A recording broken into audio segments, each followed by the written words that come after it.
काय करावे आणि काय करू नये. एक करायला गेलं तर एक राहून जातं. सकाळी फिरायला गेलं तर साखर झोपेचं सुख राहून जातं.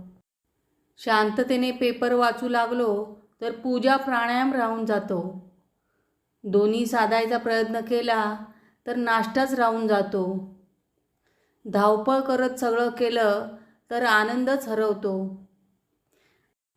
डाएट फूड मिळमिळीत लागतं, चमचमीत खाल्लं तर वजन वाढतं. एक करायला गेलं तर एक राहूनच जातं. नोकरीसाठी कुटुंब सोडायचं नाही, पण कुटुंबासाठीच नोकरी हवी. दोन्ही सोडायच्या कल्पनेने वाटायला लागते भीती. लोकांचा विचार करता करता मन दुखावतं. मनासारखं वागायला गेलो तर लोकांनाच दुखावतं.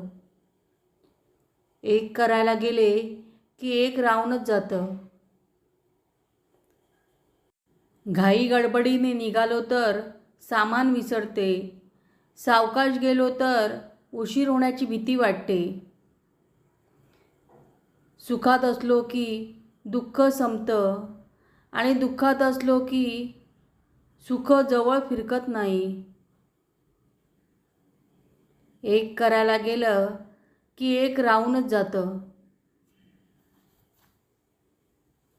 पण या काहीतरी राहून जाण्यातच खरा जीवनाचा आनंद आहे.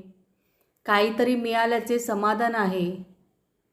कारण बाळ जन्मल्याबरोबर त्याच्या रडण्यात आनंद आहे आणि अचानक दुरावलेली व्यक्ती कित्येक वर्षांनी भेटल्यावर आनंदातही रडणे आहे. कधी रडण्यातही आनंद मिळतो तर कधी आनंदातही रडता येतं.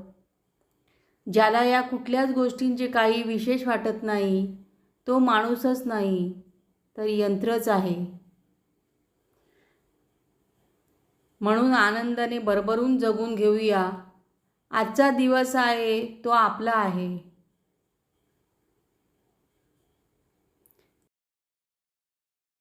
कविता आवडली तर लाईक करा, शेअर करा आणि सबस्क्राईब जरूर करा.